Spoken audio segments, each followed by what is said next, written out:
नमस्कार मंडळी, Sam's kitchen मध्ये तुमचं सगळ्यांचं खूप खूप स्वागत आहे। तुम्हाला सगळ्यांना दिवाळीच्या खूप खूप शुभेच्छा। फ्रेंड्स, आपण आहे ना दिवाळी फराळ सिरीजच्या रेसिपीज करत आहोत। आजची आपली शेवटची गोड रेसिपी असणार आहे। ती आहे एकदम मस्त रवाळ आणि परफेक्ट गोड अशी बेसन आणि रव्याचे लाडू। दिवाळी फराळ विशेष आपण आहे ना बेसन आणि रव्याचे लाडू करणार आहोत। त्यासाठी मी 3 बाउल आहे ना बेसन घेतले। आपण जे आहे ना नेहमीच आहे ना बेसन लाडू करताना किंचित रवाळ दळतो ना त्या पद्धतीने, नाही तर तुम्ही रेग्युलर बेसन घेतलं तरी चालेल। आता हे एवढे 3 बाउल मी आहे ना बेसन घेतलेला आहे। 1 वाटी बारीक रवा घ्यायचा, जो आपण उपम्याला वापरतो ना तो। तेवढे सेम बाउल घेऊन आपण आहे ना 2 बाउल पिठी साखर घ्यायची। एकच बाउल आहे ना प्रमाणाला घ्यायचं, म्हणजे काय होतं की प्रमाण चुकत नाही यासाठी। 1 बाउल आपण आहे ना साजूक तूप घेतलेला आहे आणि जेवढं आता आपण सुरुवातीला अर्धच बाउल टाकणार आहे, त्यानंतर जसं लागेल तसं मी तुम्हाला फायनली शेवटी सांगेनच। आता लाडूचं मिश्रण भाजण्यासाठी मी अगदी जाड बुडाची कढई घेतलेली आहे आणि लो फ्लेमवर ठेवली तापवायला। आता ह्याच्यातलं अर्ध तूप आपण घालून घेऊयात, म्हणजेच अर्धा बाउल तूप आपण छान गरम करून घेऊया। तूप छान गरम झालं की आपण हे बेसन ह्याच्यात घालून घेऊया। आता आपण लो फ्लेमवर हे बेसन आहे ना पहिलं सुरुवातीला 10 मिनिटं आपण भाजून घेऊया। 6 ते 7 मिनिटं झाले ना की आहे ना थोडासा खमंग वास यायला चालू होतो। त्याच वेळेला आहे ना आता आपण उरलेलं हे जे तूप आहे ते घालून घेऊया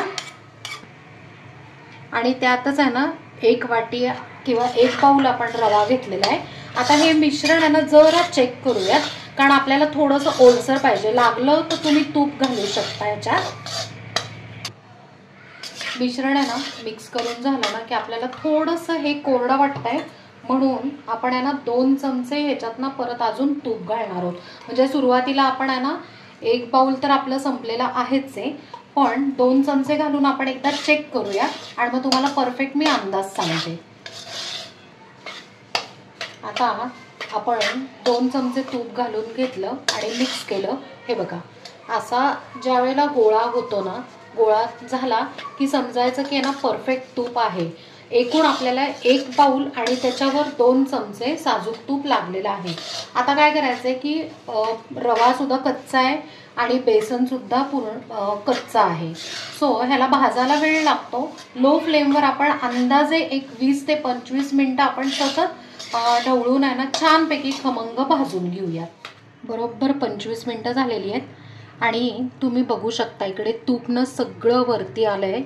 ह्याचा अर्थ आहे की मस्तपैकी आपलं रवा आणि डाळीचं पीठ छान खमंग भाजून झालंय। अजून एक इंडिकेशन दाखवते, हे बघा, हे अशा पद्धतीने व्यवस्थित आहे ना उलटण्यावरनं पडलं आपलं पीठ की समजायचं मस्तपैकी भाजून झालंय। आता गॅस बंद करायचा आणि अर्धा बाउल आपण आहे ना दूध घालून घेऊन छानपैकी मिक्स करून घ्यायचं।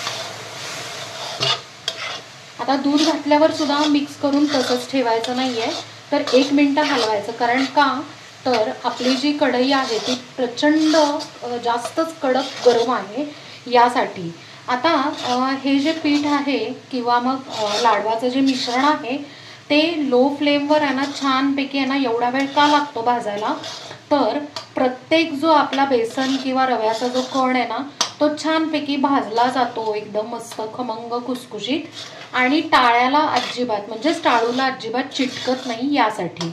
आता 1 मिनिट फक्त आपण हलवून घेऊयात। हे आपण ह्याच्यात ना दूध का घातलंय माहिती का, की आपले जे लाडू आहेत ते रवाळ होतात आणि आपण जो रवा घातलेला आहे ना तो पण छान फुलतो।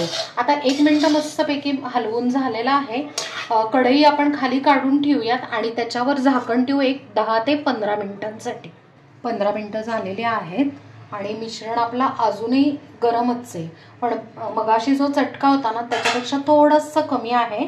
आता चवीप्रमाणे ह्याच्यात ना वेलची पावडर घालायची आणि 2 बाउल पिठी साखर। आता ही पिठी साखर आहे ना 2 बाउल घेतली आहे म्हणजे ना मीडियम गोड होईल एवढ्या ह्याच्यासाठी। पण जर तुम्हाला जास्त गोड हवे असेल ना त्या पद्धतीने तुम्ही थोडीशी वाढवली तरी चालू शकतं. आता हे सगळं मिश्रण आपण मिक्स करून घेऊया.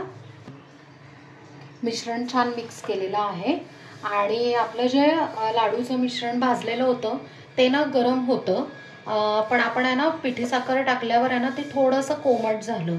सो आता काय करूया, आपण एक 5 मिनिटं आहे ना पिठी साखर मुरून घेऊया.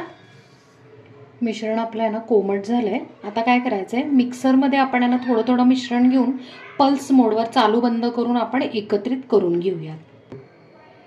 मिक्सरमधनं आपण मिश्रण काढलंय आणि बघा असं आहे ना छोटे छोटे गोळे झालेत, मिळून आलेला आहे.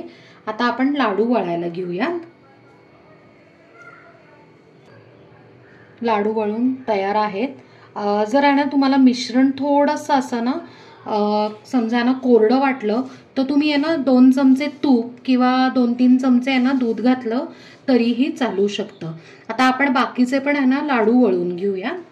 लाडू करून झाले ना की आपल्याला ड्रायफ्रूट आहे ना असे जाडसर थोडेसे आहे ना मिक्सरमधनं वाटून घ्यायचे आणि फक्त असं आहे ना प्रेस करायचं. म्हणजे काय होतं की हे ड्रायफ्रूट बरोबर ह्याला लागतात लाडूला.